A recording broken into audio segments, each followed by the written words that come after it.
તરી ગયે નારદ શુક કાદિક તરી ગયે મન મેલા તન ઉજલા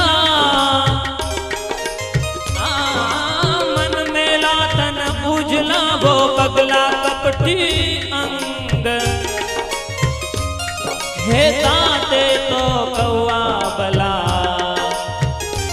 हे तन मन गहिरा नारद शुक सनकादिक तरी गए नारद शुक सनकादिक તરી ગયે नारद शुक सनकादिक तरी गए न तारे सोरावन राज ओ न तारे रावण राज शरण आई सबही तरे एक कपटी न तरे महाराज शरण आए सबही तरे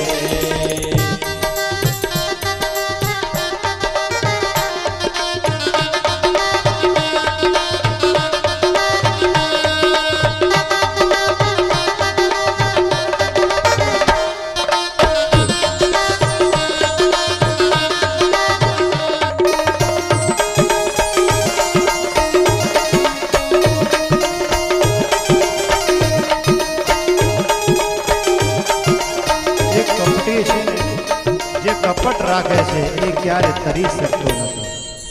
સાચા બની જાઓ. જેવું દિલ છે જેવું મનમાં છે તે કહી દે. જે ભગવાનને શરણે જાય યા સંતને શરણે જાય અને અંદર જો કપટ હોય તો ક્યારે તરી શકતો નથી. તરવું હોય તો નિષ્કપટી બની જાય. 5 પાંડવ દ્રૌપદી એ બધા તરી ગયા, નિષ્કપટ હતા. અને કૌરવ સમાજ એ શકુની એ કપટી હતા તો બધા ડૂબી ગયા છે. નારદ શુક સનકાદિક બધા તરી ગયા છે, પણ રાવણ કપટી બન્યો તે ડૂબ્યો છે. માટે જીવનની અંદર હંમેશા નિષ્કપટી બનો, કપટ નહીં. કાગડા જેવા થઈ જાઓ. કાગડો બહુ સારો, આમે કારણ આમે કારણ, પણ બગલો અંદર બહારથી દોરો પણ અંદર કપટ હોય છે. એટલે ઘણા બહારથી બહુ સુંદર હોય પણ અંદરથી મેલા હોય, અંદર કપટ હોય, એ ભગવાનને ક્યારે ગમતા નથી. નિષ્કપટી ભક્ત ભગવાનને બહુ વાલા છે. જે કંઈ હોય તે સાધુને ભગવાનને કહી દો, હે પ્રભુ જેવો છો તેવો તમારો છો, તો ભગવાન એનો સ્વીકાર કરશે ને તારી દેશે. આગળ કહે છે ध्रुव प्रहलाद परीक्षित तरी गए ध्रुव प्रहलाद परीक्षित तरी गए न तरे अधम जरा ओ न तरे अधम जरा शरण आए सबही तरे एक कपटी न तरे महाराज शरण आए सबही तरे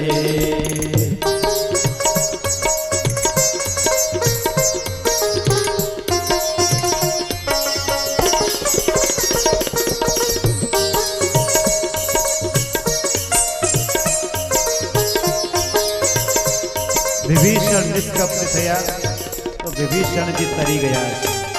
એવા આનંદ ભક્તો જે તર્યા છે બધા નિષ્કપટી હતા, એ તર્યા છે, કપટી ડૂબ્યા છે. એટલા માટે આ કથામાંથી એ શીખવાનું કે આપણે નિષ્કપટી થવાનું, કપટ જીવનમાં રાખવું નહીં. ભગવાને બકાસુરનો વધ કર્યો છે, ત્યાંથી આગળ વધ્યા છે, પાછા ઘેર આવ્યા છે. એક સમયે સવારમાં બધા જ બાલ મિત્રો ભેગા થઈ અને પોતપોતાના શિકારની અંદર જે કંઈ ખાવાને માટે બધું ભેગું લીધેલું છે. આ બાલ મિત્રો બધા જ્યારે ગાયો ચરવા જાય ત્યારે બધા બાલ મિત્રો પોતાના ઘરેથી જે ઘરમાં બન્યું હોય ને એ લઈને જાય. અને મમ્મી કે બધાને કે ભલે જાઓ પણ પહેલા કૃષ્ણ જમાડજો અને પછી તમે જમવાનું. બધા બરફી ક્યાંક માખણ ક્યાંક પેંડા જે કંઈ હોય તે લઈને ભેગા મળીને જમે. આજે કૃષ્ણ મિત્રોની સાથે બધા જ મંડળી તૈયાર થઈ છે. ત્યાં જઈને વનમાં ગાયો છે અને આ બાજુ અનેક પ્રકારની રમતો રમે છે. ત્યાં રમતા હતા અનેક પ્રકારની રમતો. તે સમયે ત્યાં અઘાસુર નામનો દૈત્ય આવ્યો છે. અઘાસુર, જ્યાં કપટ છે ત્યાં પાપ આવે છે. કથા શીખવી, જ્યાં કપટ હોય ત્યાં પાપ આવે. અગ એટલે પાપ થાય છે. પાપની સાથે રમે તે અઘાસુર કહેવાય. અને અઘાસુર છે અજગરનું રૂપ લઈને આવ્યો છે. અજગરના રૂપમાં અઘાસુર આવ્યો છે. સાવધાન રહેજો, અજગર બધું ગળી જાય છે. એટલા માટે આ અઘાસુર આવ્યો છે. બધા મિત્રો જોયા કરે છે કે આ વળી કોણ? અવળી મોટી ગુફા, આટલો મોટો પર્વત, આથી પેલા નહીં જોયેલો આજે કેમ દેખાય? પણ જે હશે તે ચાલો આપણે અંદર જઈએ, જોયું તો ખરા કે આ ગુફાની અંદર છે શું. અજગરની જીભ બહુ લાંબી વિશાળ બારે દેખાય છે. એટલે બધા જ મિત્રો થયા રવાના અંદર જવાને માટે. કૃષ્ણ ના કહી પણ બધા જ મિત્રો જાય. પણ બધા મિત્રો કહી કનૈયા તું પણ સાથે ચાલ. ભગવાન ભેગા થયેલા છે. ગમે એટલું ભય હોય પણ જો ભગવાન ભેગા હશે તો ભય કઈ નહીં રહે. અને ભગવાન કૃષ્ણ સાથે ગયા. જેવા અંદર ગયા એટલે અઘાસુર પોતાનું મુખ કર્યું બંધ. અને જ્યાં મુખ બંધ કર્યું ત્યાં ભગવાન સમજી ગયા. એટલે ભગવાને પોતાનું શરીર વધાર્યું. જેવું શરીર વધાર્યું એમ અઘાસુરના શ્વાસ મૂંઝાણા છે. શ્વાસ મૂંઝાયા તરફડા મારતો મારતો અઘાસુર ત્યાં જ મરાય છે. અને તમામ દેવતાને ખૂબ આનંદ થયેલો છે. બોલીએ શ્રી કૃષ્ણ કનૈયા લાલ કી. અઘાસુરનો વધ થયેલો છે. અને ભગવાન શ્રી કૃષ્ણે બાલ મિત્રોને અઘાસુરના મુખમાંથી બચાવી બહાર લાવ્યા છે. જીવતદાન ભગવાન કૃષ્ણે આપેલું છે. એ અઘાસુરનું ચામડું ત્યાં જ રહી ગયેલું છે. ભગવાન શ્રી કૃષ્ણ અઘાસુરનો વધ કર્યો એ વાત બાલ મિત્રોએ 1 વર્ષ પછી આવી કરી અને વ્રજવાસીમાં એના સંબંધીઓને વાત કરી છે. ત્યારે પરીક્ષિત મહારાજા કહે છે કે સુખદેવજી મહારાજને એ ઘટના કેમ ઘટી? અઘાસુરનો વધ કર્યા પછી 1 વર્ષ પછી આ વાત કેમ કહી? એ કઈ સમજાતું નથી. પણ એ જે કથા છે કે બ્રહ્માજી આવ્યા હતા અને જે કે મોહ થયો અને ત્યાર પછી ભગવાન ગોવર્ધન લીલા, રાસ લીલા અને કંસ વધ વગેરે બીજી કથાઓ જે છે એ કથા આપણે આવતીકાલે સાંભળીશું. અત્યારે કથાને અહીંયા કને જ વિરામ આપીએ. બોલો શ્રી સહજાનંદ સ્વામી મહારાજની જય. શ્રી કૃષ્ણ કનૈયા લાલ કી જય. ભાઈઓ બહેનો કે બાળકો, બહાર ગામથી પધારેલા વડીલો, ઉત્સવ ઉજવાઈ રહ્યો છે. આજે ચોથો દિવસ ને બીજું સત્ર પૂરું થાય છે. ત્યાં સુધી હરિભક્તોના હૈયામાં હામ એવી ને એવી છે. એવી ને એવી હૈયામાં હામ છે. કથા સાંભળ્યા જ કરીએ, સંતના દર્શન કર્યા જ કરીએ, જાણે હજુ હરિભક્તો આવે એને મળ્યા જ કરીએ એવી એક શ્રદ્ધા ખૂટી નથી, અખૂટ રહી છે. આજે તો ભાઈનું મામેરું. આમ તો મામેરું જ્યારે દીકરીને પરણાવીને ત્યારે થતું હોય ને મામા લોકો કરે એટલે મામેરું કહેવાય. જે કંઈ ભેટ આપે તે સત્સંગમાં અને ધાર્મિક ગ્રંથોમાં ઇતિહાસ તરીકે કુંવરબાઈનું મામેરું પ્રસિદ્ધ છે. અને એ મામેરું ભગવાન પોતે પૂર્યું. રતનબાઈનું મામેરું પણ દરેક હરિભક્તોમાં ભગવાન સ્વામિનારાયણ રહી અને પૂર્યો છે. અને એ મામેરું કેવું થયું, કેમ થયું, એની થોડી આછી ઝલક તમને કહીશ એટલે તમને ખ્યાલ આવી જશે.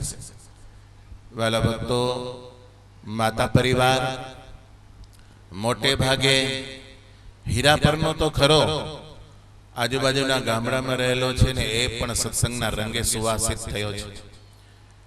એમનો દિલ થનગને છે આનંદથી કે અમારા કુળમાં એક દીકરી ભગવાન પરાયણ આવું ભજન કરે છે. સ્વામિનારાયણ ભગવાને પણ વચનામૃતમાં એટલી જ વાત કરી કે પોતાના કુળમાં કોઈ ભક્ત થયો હોય અને સંબંધીજનો જો એનો મહિમા લે, માત્ર મહિમા કે અમારા કુળમાં ભક્ત થયો, એમના 71 પરિયા તરી જાય, એટલે 71 પેઢી તરી જાય. આ વચન ભગવાન સ્વામિનારાયણનું છે. આપણે કદાચ ભજન ન કરી શકીએ, એટલા જગતમાંથી મુક્ત ન થયા હોય, નિર્વેશની ન થયા હોય, નિર્વિકારી ન થયા હોય, પણ આપણા કુટુંબમાં ભક્ત થયો હોય ને એનો મહિમા સમજીએ ને તોય આપણે તરી જઈએ અહીં ચોક્કસ.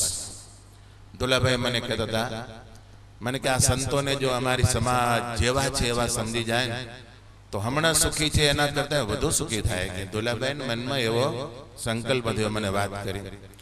મેં કહ્યું ભાઈ બધા એના અંગ ઉજળા છે, અંતર ઉજળા છે, ઓળખે છે એટલે જ આવે છે, અને વધુ ને વધુ આ સંતોને રાજીપો છે ને સત્સંગ તરફ વધારે આવશે.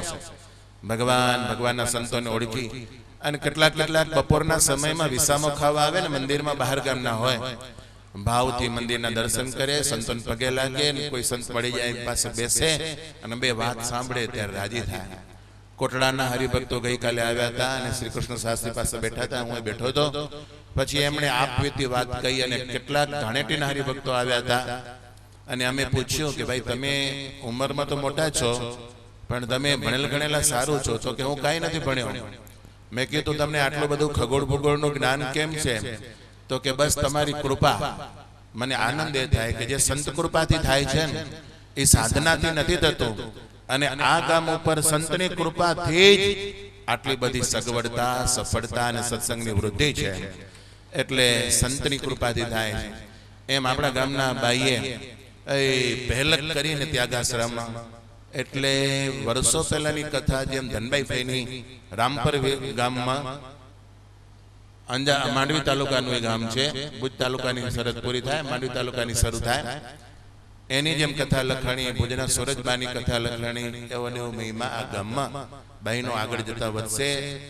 વ્યક્તિ જ્યાં સુધી હોય ને ત્યાં સુધી એનામાં મનુષ્ય ભાવ આવી જાય. રામ ભગવાન, કૃષ્ણ ભગવાન આ પૃથ્વી પર હતા ને ત્યારે તમે બધા જો યાદવો છો, સગા સંબંધી તરીકે જ ઓળખતા, પણ સાક્ષાત પરાત્પર પરબ્રહ્મ સનાતન સત્ય એકમેવ દ્વિતીયમ બ્રહ્મ જે છે તે આ બોલતું ચાલતું સ્વરૂપ કનૈયો છે એવી ઓળખાણ ઓછાને હતી. અને પછી ખબર પડી કે ઓહો આ હતા કે એમ. ભગવાન રામ પણ આ પૃથ્વી ઉપર પધાર્યા ને ત્યારે કहीं ને કहीं એ રામ ભગવાનના જીવનમાં જેટલી વિટમડાઓ આવી એમાંથી પાર થયા પછી પ્રજાને ખબર પડી કે આ તો પરબ્રહ્મ તત્વ હતું. ભગવાન સ્વામિનારાયણ છપૈયાની ધરતી ઉપર પ્રથમ પગ પધરાવ્યો અને ગુજરાતની ધરતીને પોતાનું કર્મક્ષેત્ર બનાવ્યું. એ ભગવાન સ્વામિનારાયણના સમકાલીનમાં જે ભક્તોએ ઓળખ્યા એના કામ થઈ ગયા. આજે પણ જે ઓળખે છે એનું ભજન કરે છે એનું કામ થઈ જાય છે. ક્યાંક કોઈ એવો જીવ હોય ને એ જાગી જાય, મુમુક્ષુ હોય મુક્ત થઈ જાય, પછી એના સંપર્કમાં આવે એટલે સત્સંગ વૃદ્ધિ પામી જાય. એક વ્યક્તિ આખું ગામ સત્સંગી કરી નાખે, અને એવા અનેક દાખલાઓ છે. ચિરૈના અણદા ભગતને આ પ્રસંગે યાદ કરીશ. ભક્તો બહુ એકાંતિક ભક્ત હતા, નિર્દોષ અને અભણ હતા, છતાં એની યાદ શક્તિ જબરજસ્ત હતી. મોટા મોટા પ્રોફેસરની અકલને પણ એક બાજુ મૂકી દે એવી એમની સૂઝબૂઝ હતી. અને યાદ શક્તિ તો એની કેટલી! ભુજ મંદિરના તમામ સંતોના નામ એની જીભે બોલાતા. આચાર્ય જે આવ્યા ને સવારના સભામાં, સ્વામિનારાયણ ભગવાને જે બે ગાદી સ્થાપી ત્યારથી કરીને આજની ગાદી સુધી વડતાલ અને અમદાવાદ બંને ગાદીના આચાર્યોના નામ એ બાપાને આવડતા અને કંઠસ્થ હતા. એનાથી આગળ સ્વામિનારાયણ ભગવાને લખેલી 212 શ્લોકની શિક્ષાપત્રી આણંદો બાપો બેઠા બેઠા મોઢે બોલી જતા. મોટી ઉંમર થઈ, એની આંખમાં પ્રકાશ ઓછું થયું, આ બહારના દ્રશ્યો ન દેખાતા, પણ એમના અંતરચક્ષુ ખોલેલા જતા. મહારાજની મૂર્તિ એટલે સ્વામિનારાયણ ભગવાનના અખંડ એમને દર્શન થતા, અને એનો જીવ સંતમય સત્સંગમય હતો. આવા આહિર કુળમાં અનેક ભક્તો થઈ ગયા છે. સ્વામિનારાયણ ભગવાન સમકાલીન હતા એમ નહીં, આજે પણ છે અને આ સભામાં છે. એક એક વ્યક્તિની વાત ન કરું, પણ ઓળખે ને એના કામ થઈ જાય. રતનભાઈએ આ ઉત્સવ કર્યો એટલે નજીકના સગા સંબંધી એને ટોપરા રૂપે કહો, ભેટ રૂપે કહો, જે કહો તે મોસાળું કર્યું છે. અમારી દીકરી વાલા ભક્તો, અત્યારે આપણે બીજી કોઈ લાંબી વાત નહીં કરી. આજે રાત્રે સાંસ્કૃતિક કાર્યક્રમ છે, અને એ આપણા ઘનશ્યામ બાલ મંડળના બાળકોનો કાર્યક્રમ છે. ગઈકાલે ભીખુદાનભાઈ ગઢવીનો સફળ કાર્યક્રમ ગયો. લોક સાહિત્યકાર એ તો આપ જાણો છો, પણ સાથે સાથે સત્સંગની ઘણી બધી વાત કરેલી હતી. સદગુરુ ગુણાતીતાનંદ સ્વામીના સંપર્કમાં આવ્યા, એ બાવલો એ બાહુદીન બની ગયો અને એ વખતે નવાબનું રાજ હતું અને એનો કાજી થઈને રહ્યો અને એમની સખી બેન નવાબને પસંદ પડી ગઈ અને એમને પોતાના રાજ્યમાં રાખી અને આ બાહુદીન બની ગયો. એમ સંતની કૃપા એટલી જ કે એમણે ઠંડીમાં સ્વામીને લાકડા સળગાવી અને તપાવ્યો શરીર અને સ્વામીના અંતરમયથી જેમ અગ્નિમાં ઉકળતું પાણીમાંથી વરાળ નીકળે એમ સંતના હૃદયમાંથી આશીર્વાદ નીકળ્યા અને એક મુસ્લિમ બિરાદર ઉપર આશીર્વાદની સફળતા થઈ. તો એવી ઘણી બધી વાતો કરી, બ્રહ્માનંદ સ્વામીની વાતો કરી, સાથે પુરુષોત્તમ ગિરિજીએ સવારે 5:30 વાગ્યા સુધી એમણે